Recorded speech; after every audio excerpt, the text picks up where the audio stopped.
Eh bien bonjour à toutes et à toutes, aujourd'hui on se retrouve pour une nouvelle vidéo sur le thème de comment élever des alevins, du moins comment nourrir des alevins. Là en l'occurrence ça va être des alevins Pelvicachromys pulchés, et cette vidéo va être valable pour tous les alevins, que ce soit guppies, platies, mollies, autres cyclidés, tous les alevins, mis à part ceux qui auront des réels besoins spécifiques de nourriture vivante ou autre chose comme la nourriture congelée, les artémias, etc. Voilà, donc maintenant on va s'attaquer aux caractéristiques de l'aquarium qu'il faut avoir. Alors certaines personnes vont vous dire pour les bébés d'avoir un aquarium avec un assez gros volume. Pas forcément, moi là pour le coup c'est un 20 litres. Et je peux vous dire que j'ai déjà eu de beaux résultats. Donc surtout sur 2 cyclités que j'avais réussi à maintenir, qui étaient perdus dans mon 600 litres et que j'ai récupéré. Donc vous aurez pu, j'ai fait une vidéo précédemment dessus, donc vous pouvez les voir, sachant que là ils ont 1 mois et demi. Donc là c'est une autre portée, donc je vais essayer de vous les montrer. Là on en a, c'est le plus petit qui avait un retard de croissance, je sais pas trop pourquoi. Là derrière on en a d'autres. En tout il y en a 8. Donc alors maintenant on va passer aux caractéristiques. Donc déjà vous pouvez voir qu'il y a le max de plantes. Donc là pour ma part c'est des hygrophilias. Après c'est pas obligatoire, mais il faut qu'il y en ait vraiment beaucoup, ou alors qu'il y en ait moins mais que ce soit vraiment des plantes touffues. Voilà, on a 2 petites anubias, mais bon c'est juste pour le fun. Vous allez me dire oui mais bon ton sable il est super sale, il y a plein de dépôts et tout. Mais c'est normal, en fait c'est des restes de nourriture. Et en fait toute la journée les alevins mangent à leur guise et picorent le sol. Ainsi que les plantes, quand je nourris, je nourris évidemment par le haut de l'aquarium. Et en fait, la nourriture va être stockée, va être bloquée dans les plantes, ce qui va permettre aux alevins d'aller fouiller, donc de pouvoir se nourrir. Donc maintenant, la nourriture, je leur donne donc de la nourriture en paillettes. Bon, ne vous fiez pas à l'emballage, hein, c'est pas de la nourriture pour poissons rouges, puisque j'ai récupéré la boîte. Donc cette nourriture, c'est à la base les gros flocons que j'ai coupés en tout petits bouts. Il n'y a presque plus. Et après,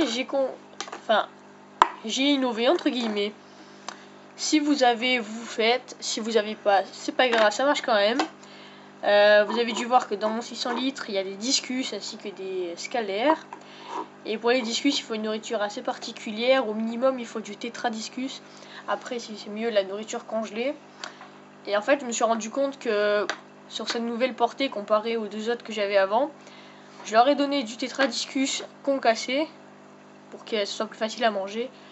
Et en fait, ils ont de plus jolies couleurs. Du coup, je continue à leur donner ça. Du coup, bon là, du tétradiscus émietté et des flocons.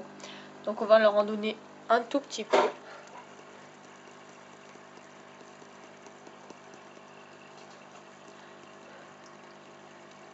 Donc je donne 1 fois par jour. Hein. Et en fait, si vous voulez, ça va se déposer dans les plantes et toute la journée, les alevins vont chercher la nourriture.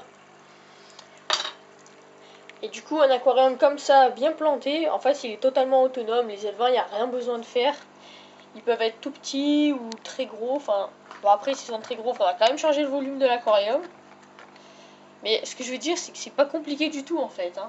Il n'y a pas, faut tout ce qui est pondoir, mettre dans une bouteille, admettons, c'est bien, mais au début, parce que les cyclidés, là, pour ma part, c'est des cyclidés, mais après, soit des alevins d'autres poissons, ils vont pas pouvoir se développer dedans. Donc, il faut obligatoirement, si on veut faire de la reproduction, un autre aquarium, un autre bac. Après 20 litres, là, à part dès qu'ils feront environ 2 cm, 2 cm et demi, ça sera trop juste, il faudra qu'on les bascule dans un autre aquarium. Pour ma part, je les mettrai directement dans le 600 litres. Donc voilà. Donc vous voyez qu'avec cette technique, on arrive à des jolis résultats, des poissons qui ont des jolies couleurs et qui sont en bonne santé. Donc ça c'est le top. Et surtout ils sont assez vifs, ils vont pas rester au fond de l'aquarium, ils vont se sentir à l'aise. Donc ensuite il y a autre chose, il faut pas les mettre, faut les enlever de leurs parents parce qu'après, Ça dépend les poissons, mais malgré que ce soit admettons du guppy, platy, etc., même des petits poissons comme ça, ils sont assez vifs. Donc si vous voulez les laisser avec les parents, l'idéal c'est de les isoler avec les parents dans un aquarium d'au moins 50 litres, c'est le minimum. Sachant que les parents, il y a des risques qu'ils les mangent en fait. Donc moi je les isole, ils sont tout seuls, ils sont tranquilles. Après il faut aussi voir autre chose, hein. Là je suis un peu déçue parce que c'est ce qui m'est arrivé. En fait le problème c'est que donc c'est mon aquarium, c'est le 20 litres, le Fluval Spec. C'est un assez bon aquarium et du coup il y a une assez bonne filtration. On peut voir ici.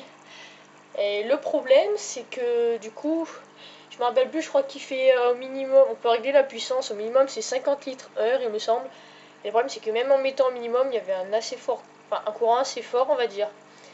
Et le problème c'est que j'avais récupéré une cinquantaine d'alevins. Et le problème c'est que donc les premiers jours tout allait bien, il restait plutôt vers le bas de l'aquarium. C'était à peine le début de la neige libre. Et dès qu'ils ont commencé la vraie neige libre, et bien ils se sont dirigés vers les parois, ils se collaient aux parois pour pas se perdre je suppose. Et le problème c'est qu'ils se sont rapprochés des aspirations et que la totalité, et je dis bien la totalité, s'est fait aspirer. Donc je pensais que c'était mort quoi, il n'y en avait plus aucun de vivant. Donc j'ai retiré cette moussie là. Et je l'ai laissé tremper dans l'aquarium en espérant qu'il y en avait qui étaient admettons bloqués dans la mousse mais qui étaient encore en vie. Par chance, il en restait 8, c'est les 8 que j'ai actuellement. Donc